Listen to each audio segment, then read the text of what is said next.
Hello student, welcome back to my channel Aakash lecture. Student, जितने बच्चे class 12th में और हिंदी का पेपर देने वाले हैं तो मेरे प्यारों उनकी वीडियो सबसे ज्यादा इंपॉर्टेंट है। मेरे प्यारों जो रस छंद अलंकार आपके एग्जाम में आएगा ही आएगा, उसको कोई दुनिया की कोई ताकत रोक नहीं सकती है।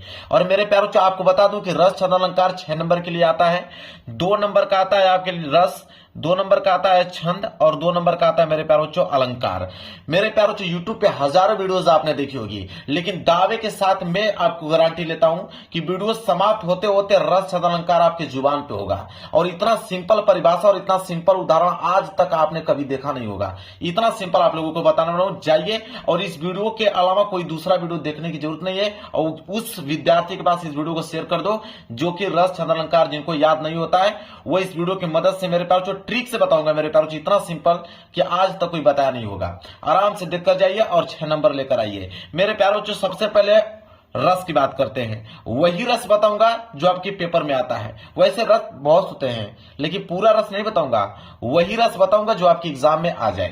तो मेरे प्यारों जो रस की अगर हम बात करें तो रस में अगर एक बात आपको मालूम है, पूरा का पूरा परिभाषा आप लिख पाओगे। रस का मतलब होता है अस्थाई भाव। जिसको अगर अस्थाई भाव मालूम चल गया वो किसी भी परिभाषा को लिख सकता है रस में।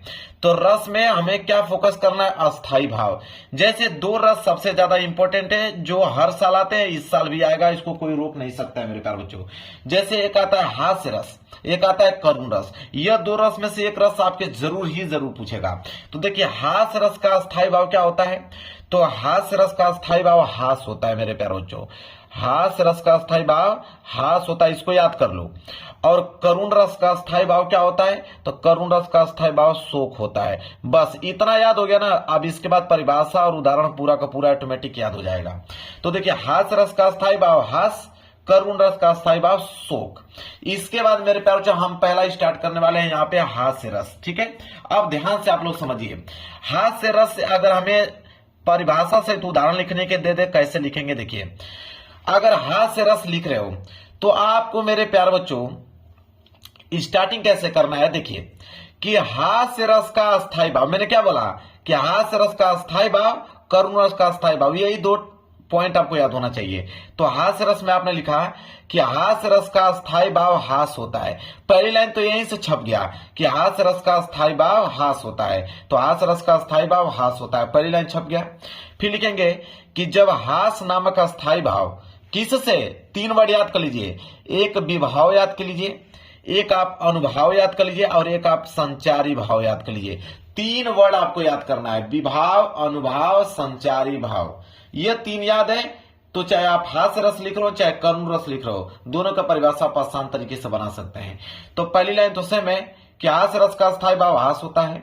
फिर लिखेंगे जब हास नामक अस्थाई भाव विभाव, अनुभाव, संचारी भावों से क्या करता है? संयोग करता है। संयोग मतलब मिलन करता है, तो वहां पर हास्य रस होता है। लो, परिभाषा समाप्त। इतना सिंपल परिभाषा कोई आप लोगों को बताने वाला नहीं है मेरे प्यार जो।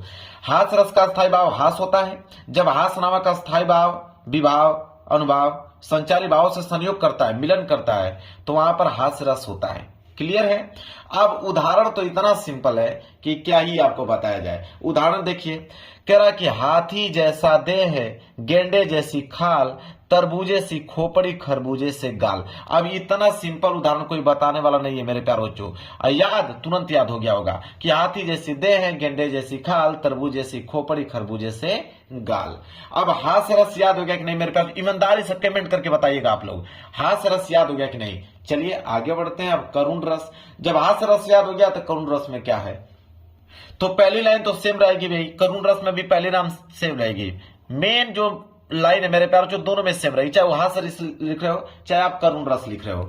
तो करुण रस में हमने लिखा कि करुण रस का स्थायी भाव शोक होता है, और वहां पे क्या था कि हास्य रस का स्थायी भाव हास होता है, और यहां पे हमने लिखा करुण रस का स्थायी भाव शोक होता है।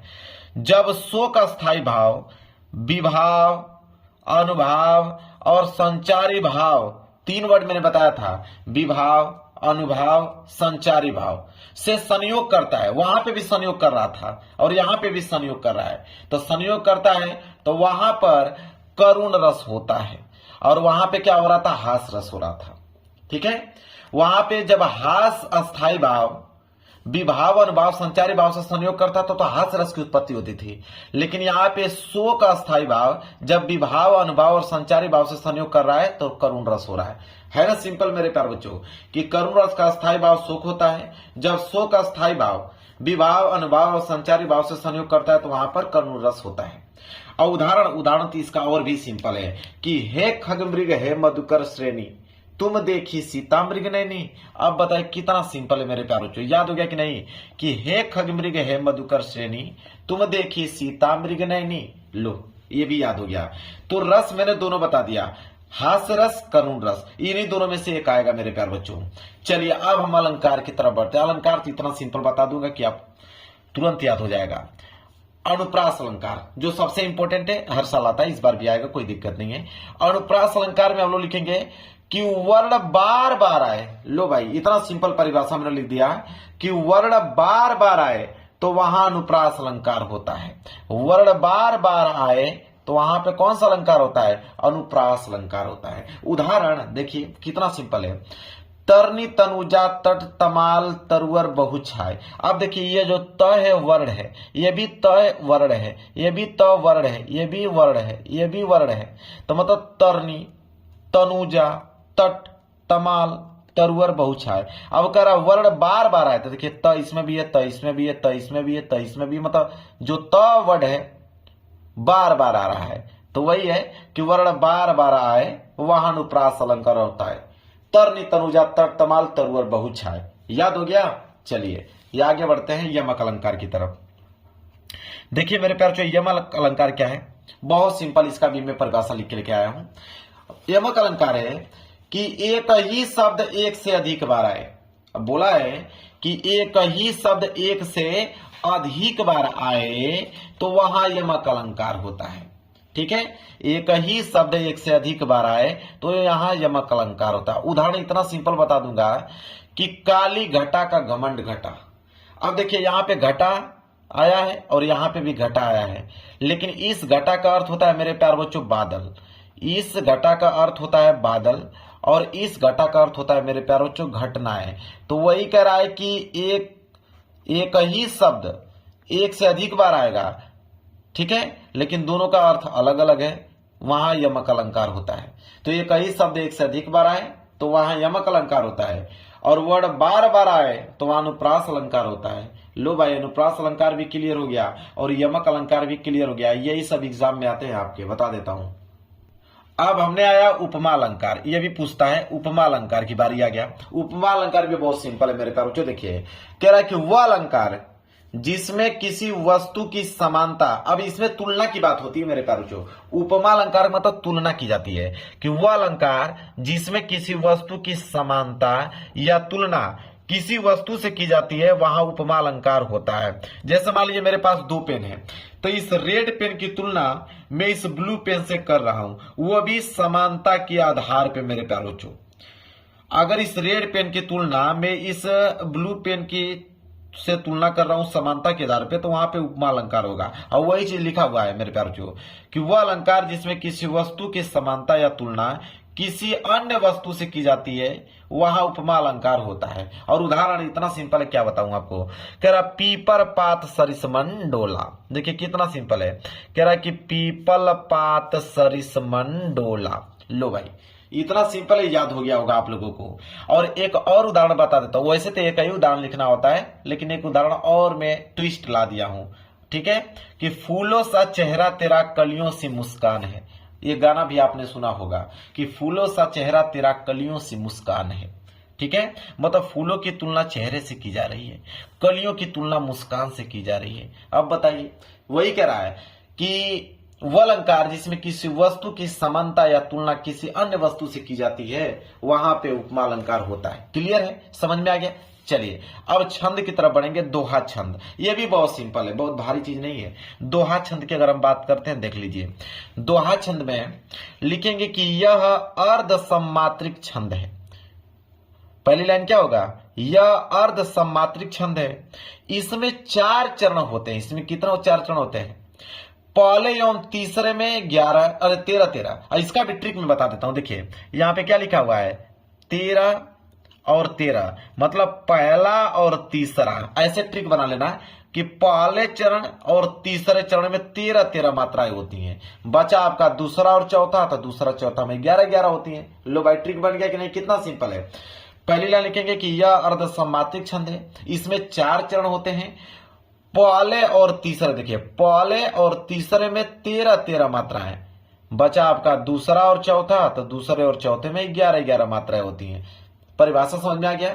उदाहरण कितना सिंपल है, देखिए। रईमन पानी राखिए, बिन पानी सब सून, पानी गए न उबरे, मोती मानुष चून। अब इसका मैं डिफाइंड भी करके दिखा देता हूं। देखिए, कह रहा है कि पहले और तीसरे में 13-13, तो देखिए पहला है या तीसरा है, तो देखिए 1 2 3 4, 4 2 6, 2 8, 2 10, 1 11 और 11 2 13, 13 आ गया कि नहीं? देखिए, ये जो खड़ी पाई दिख रहा है इसे लघु बोलते हैं और इसे गुरु बोलते हैं। गुरु का मतलब 2 होता है, लघु का मतलब 1 होता है। तो हमने गिना तो 13 आ गया, इसमें भी 13 होगा। 2 2 4, 1 5, 2 7, 1 8, 8 2 10, 10 2 12, 1 13। तो देखिए पहले और तीसरे में कितने कितना रहे? 13-13, और दूसरे और चौथे में 11-11 होगा। देखिए 1 2 2 2 4, 2 6, 2 8, 2 10, 1 11, 11 आ गया कि नहीं? इसमें भी 11 होगा, देख लीजिए।